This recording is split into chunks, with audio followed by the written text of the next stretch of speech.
Today, Prince Harry and Meghan Markle have just been banned from this year's major royal wedding. And it is a particular humiliation for the so-called Duke and Duchess of Sussex because Princess Beatrice and Princess Eugenie, who you might think are just a little bit more toxic at the moment, will be there.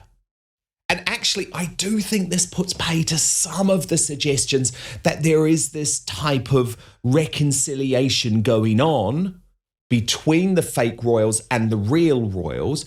Let's just leave King Charles to one side. I think the young royals absolutely have no contact with Harry and Meghan anymore and don't intend for them to be part of any major celebrations.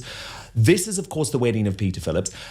And the thing about Peter Phillips, and this is People magazine now confirming it, by the way, Harry and Meghan's propaganda outfit.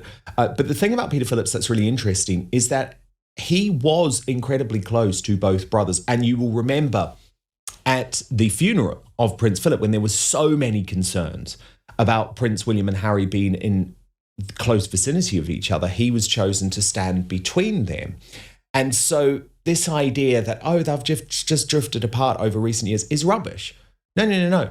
The other young royals, including Zara and Mike, including Peter, have made the decision to side with William over Harry. That is absolutely categorical. But this is how People magazine tried to spin it.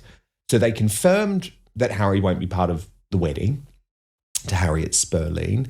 They confirmed this Hello magazine report that he wasn't invited to the nuptials, which will take place very soon, actually. It's a summer wedding on June the 6th. And as I said, this is the big royal wedding of the year.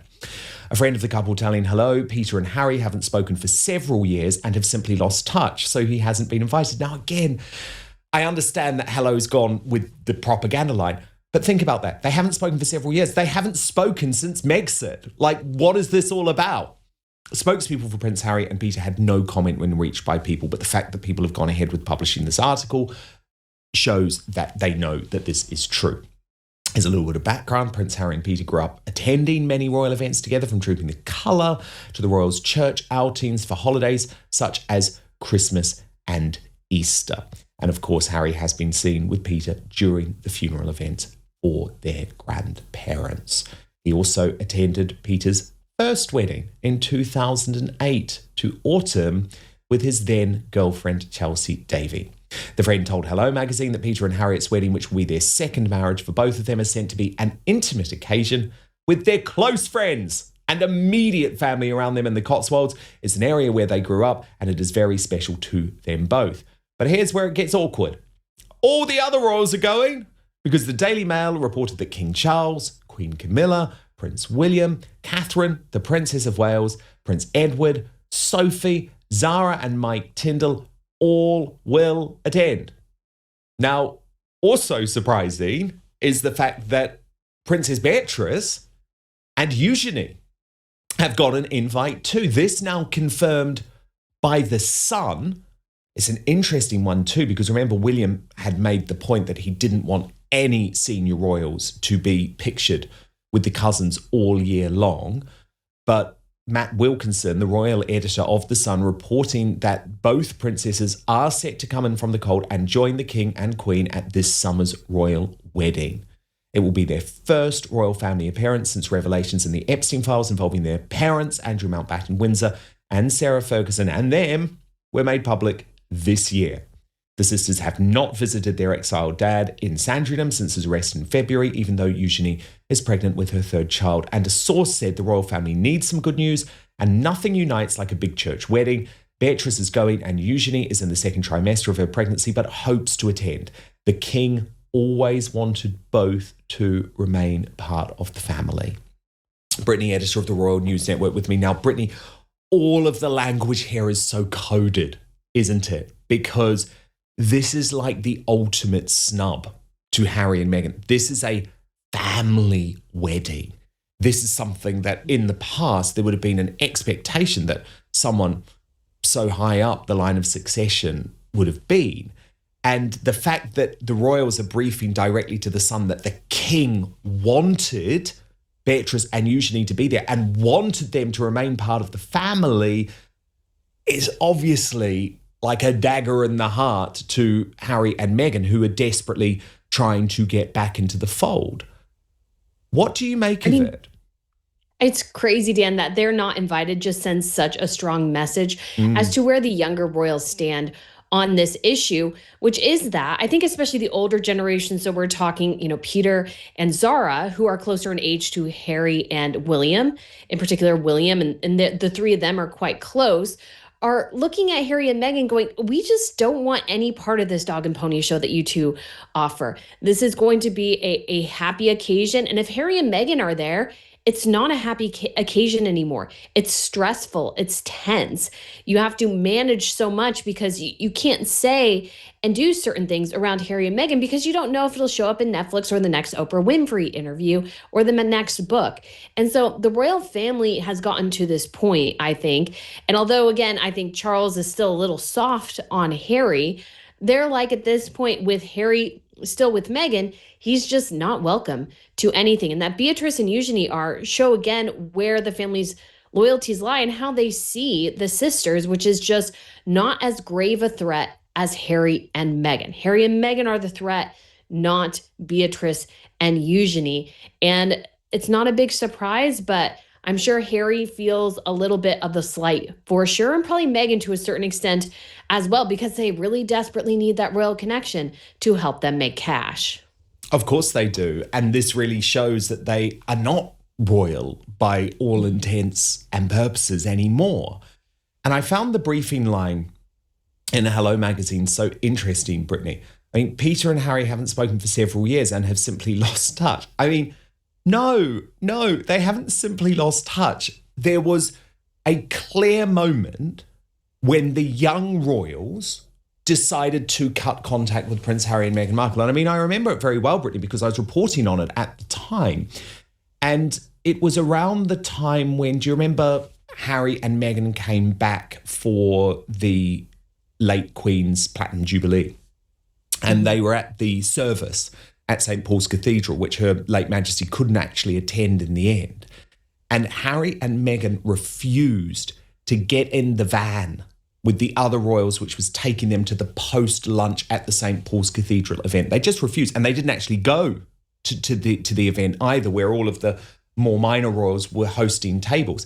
And there was a very awkward scene outside St. Paul's Cathedral when Zara and Mike were standing there waiting for the van with the other royals, and Harry and Meghan tried to spark a conversation. They just didn't want to have a bar of them, because it was at that point when the younger royals decided, no, hang on a moment. There's nothing reasonable about your actions. You're acting as if you're better than us. You're acting as if you don't want to be part of this family anymore. Of course, Brittany, you then add in Spare and Netflix and Oprah. Like, I'm not belittling all of that. But for a long while, actually, the young royals, who you could have maybe argued in the past when they were younger, had a bit more of a connection with Harry, were saying, no, we are 100% behind William. We are. And when it comes to royals as well, I mean, you want to be close to the crown, right? You want to be close to the king. What do Harry and Meghan offer? Not so much. I was actually there in front of St. Paul's Cathedral that day, and it was definitely a very interesting interaction because, of course, Harry and Meghan arrived and departed separately from everyone else as well. They refused to take the group transportation, and I was just actually in Sweden recently where the King and Queen of Denmark and the Crown Prince of Norway took a bus together to go to the event, the Queen and her tiara. And so for Harry and Meghan to, I think, slight sort of the order of protocol and these sorts of things, and since they arrived late, it was rather embarrassing because Harry and Meghan had to scoot into their chairs because they weren't at the aisle, because there was a very clear and obvious sign that, hey, Harry and Meghan, you no longer have the status you think you do within this family in terms of being high-ranking royals and treated like Catherine and William, Charles and Camilla. And I think Zara and Peter, especially the younger royals as well, Beatrice and Eugenie, tended to be a bit closer to Harry, just looked at this entire situation and went, you guys are too much of a hassle. You're too much drama. They don't want that in their lives. Not a lot of people do. Harry and Meghan live within a miasma of toxicity, and they spread that to everyone they have in contact with. And Peter and Zara were like, we're Team William 100% of the way. Our kids are close to them. We're close to them. And Harry and Meghan, they just don't offer anything. No, they don't. They don't. But Brittany, there is increasing speculation today that after that despicable image that Meghan Markle posted of the young girl sort of shining her shoes in her designer $250,000 wardrobe, that this could be the start of her fashion launch. The Daily Mail reporting that it may be a tantalizing crew, and Annabelle Fenwick reporting that the date of the launch could be looming ever closer. She writes that eagle-eyed devotees did spot a new sizing chart for T-shirts appearing on her brand's website, both for adults and kids last week, although it was swiftly deleted. Was it a tease or a glitch? Well, almost certainly a glitch, but obviously you're not going to have a sizing chart for T-shirts if you're not planning to launch T-shirts. The Duchess's spokesman declined to comment to the Daily Mail, and Annabelle writes, if Meghan really is expanding from the kitchen and her pricey jams, meandering into her wardrobe era with an as-ever garment collection, what can we expect? There won't be tights. We know she wasn't keen on having to wear those as a working royal, branding custom inauthentic. Stiletto shoes, perhaps. There are 2 pairs of nigh-on identical black heels by different designers in the forefront of her photo next to the Armani jacket. And of course, several beige lookalikes in the background. What do you think, Brittany? Is this the start of the fashion launch? I mean, it could be, Dan. And what's funny about that is that it would make Meghan Markle's spokesperson a liar, because I believe they told GB News that no, there's no fashion brand coming. There's no fashion brand coming. And it would not be a surprise if 2 weeks later, all of a sudden we have a fashion brand. And we know Meghan Markle truly believes people like her fashion, which is just simply not true. And that she thinks she can really move product, which she should know at this point with as ever, is just simply not true. But Meghan Markle lives in the land of delusion. And so she is, I think, fully willing to try and do a fashion brand, because as ever, overall as a brand has largely failed. And so she's just constantly trying new things, hoping something works. But fashion is a notoriously brutal industry. Even Victoria Beckham struggled for years upon years to actually turn a profit. Even successful fashion brands fail quite a bit. She is entering into a utterly brutal market without having a good, solid foundation just in business generally. As Ever is not doing well. Their production company is not doing well. This is not the time to jump and try to add another thing to the list of failures. But Meghan Markle, we've seen again and again, just can't simply take advice. So I would not be surprised as she's exploring this route, because what we have seen consistently from Meghan for years and years is that she truly believes her fashion should pay her. And she hasn't fully had that be successful yet. But I think it's because people just don't like her fashion. Not that she can, if she does something else, it'll finally work. No. If you couldn't make it work with Shop My, One-Off is sort of stalled now too. She's not going to make it with her own fashion brand either. Now, Brittany, with friends like these, who needs enemies? I'm talking about Dan Wakeford, who has long been one of the biggest propagandists in the media for Prince Harry and Meghan Markle, previously as the editor of People magazine, then Us Weekly. He's now gone independent, and he's prepared to tell a few home truths, including the fact that actually Meghan can't keep on launching these products around the kids if she does want to have any cohesive message. This is his latest report. Watch. No 2 people in public life have campaigned harder for children's online safety than Harry and Meghan. So why are their children, Archie and Lilibet, in a commercial social media post? Yes, they obscured their children's faces, as they always do, and the children were only briefly visible, but they were there in a commercial post being used to sell a product, some candles. And here's why that matters more than it might seem. Harry has literally testified before lawmakers about the psychological damage caused by media intrusion into his own childhood. Meghan has campaigned actively for children's online safety legislation and backed the Responsible Technology Youth Power Fund. These are not performative positions. They are sincere, well documented, and they're generally important. And then came this scandal. There is a reasonable argument that a half-second glimpse with obscured faces is not the same as full exposure. I understand that argument. But the purpose of their inclusion was commercial. The children were used to sell something by the same two people who have made protecting children from exactly this kind of thing that one of their most public and important causes. The contradiction is not a small one. Child development psychologists are very clear that the damage from early commercialization comes not from fame itself, but from the removal of something every child needs, a private developmental stage where their identity forms without an audience. Harry knows this. He lived the consequences of not having it. Which is what makes the candle so hard to explain away. What do you think? Well, I mean, I know what I think. It's not just the candle, is it, Brittany? It's every product. And of course, but I mean, I find it quite interesting that he's only working out this huge hypocrisy and this massive problem with their business plan now.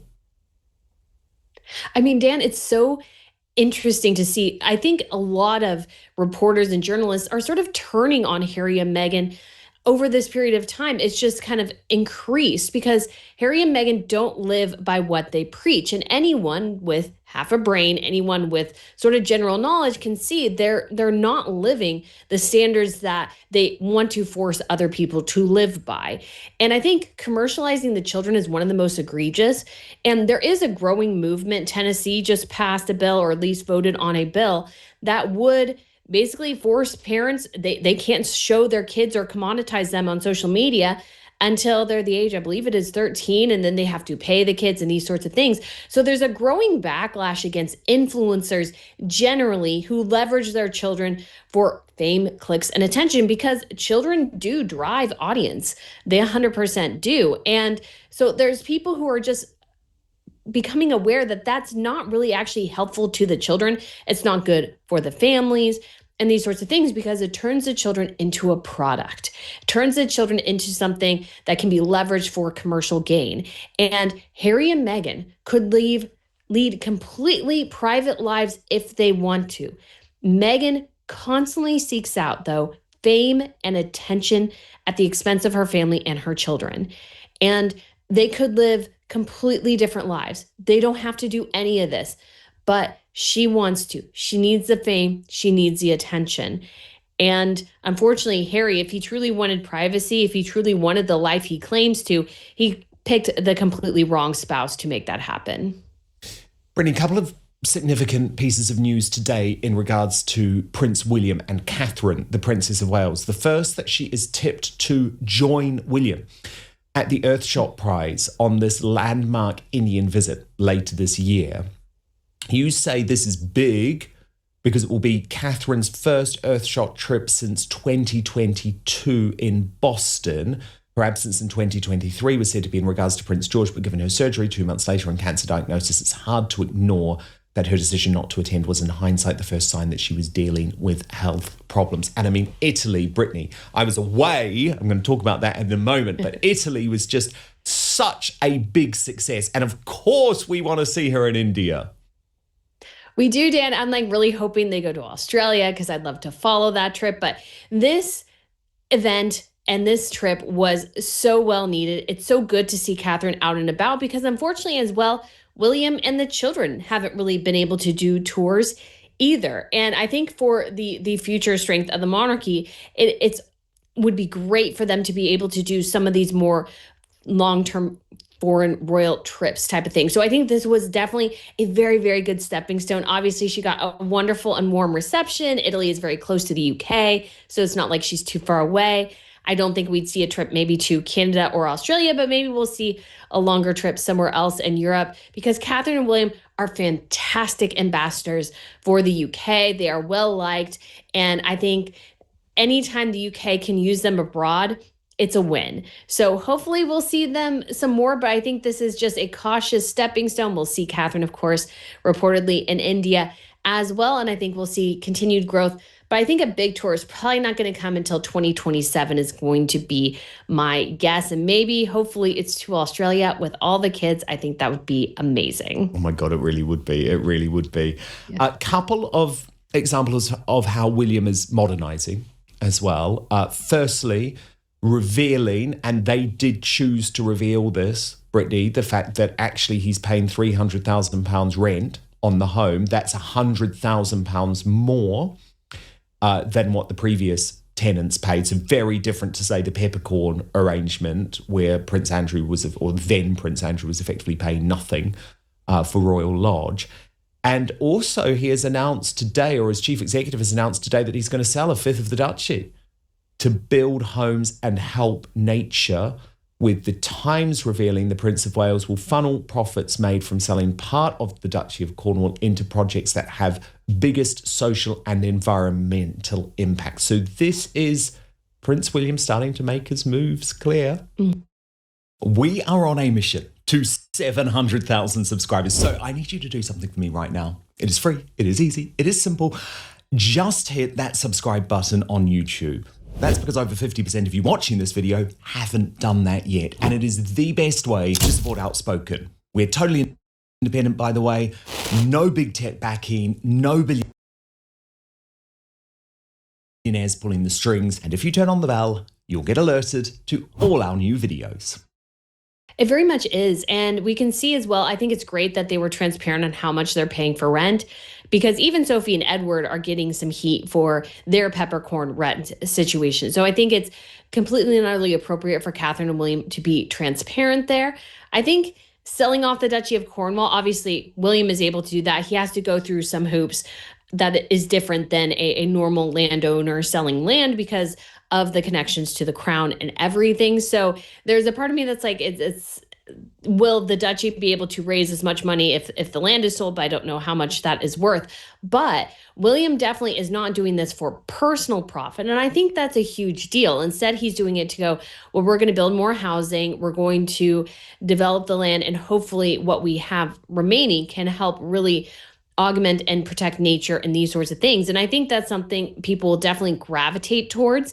And it's a reaction to the criticism he's received that he was sort of a slumlord. The Times article came out, I believe it was in late 2024. In regard to that, I think most of the criticism was rather unfair. But William is taking that to heart, and he's making changes that he hopes has positive impact and shows how controlling these duchies, so the Duchy of Cornwall, which he does, and his father controls Lancaster, how they are able to use those positions to help others rather than just helping themselves. And I think that's a fantastic thing to see. Yes, it is, Brittany, it is. And look, I'm so happy to be back, by the way, because I was off last week. And a couple of things I've just got to quickly say, Brittany. Firstly, I'm sitting here. I promise you, this is feeling so weird. I have the most crazy motion sickness at the moment because literally I woke up this morning on a boat in Germany and I'd done this cruise. It was my mum's 70th birthday. And so her and my dad flew over from New Zealand, and it was really their dream to do one of these river cruises down the Danube.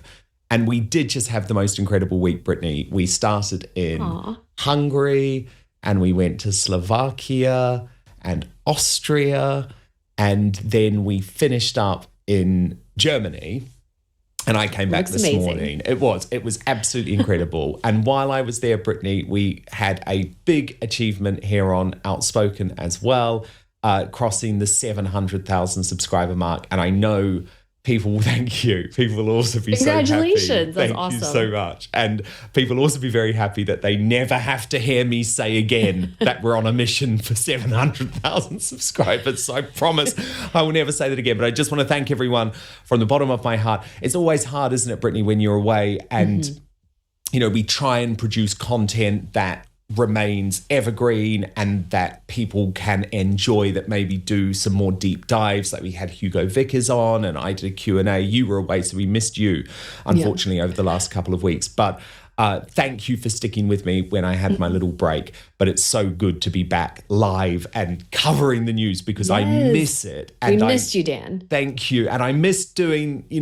celebrating Catherine in Italy. But we'll cover that as the week goes on. But anyway, I just wanted to say that, Brittany. So good to have you back. And make sure as well that you subscribe to the Royal News Network, which is the place to go for news, not just of the British royal family, although Brittany does cover a lot of that, but also monarchies all across the globe. Thank you, Brittany. We love having you here, and we'll speak next week. And thank you again for subscribing. And that is completely for free. But if you do want to support Outspoken, you can also subscribe to my Substack, www.outspoken.live, where paid annual and monthly subscribers get first access to our Royal Uncancelled after show with no advertising whatsoever. And that is because the support of the paid subscribers on Substack drives all of our independent journalism, pays for all of our guests, all of our crew, all of our cameras, all of that stuff. And it keeps me independent, which means I have no big tech backing, no billionaires pulling the strings. And we've done this thanks to you on Substack, where we're a much smaller community, but a tight community. You can message me directly on there, and I absolutely love it. So thank you so much. Thank you for getting me to 700,000 subscribers. Thank you for supporting the videos when I was off with my mum and dad last week. But it is so brilliant to be back with you live today.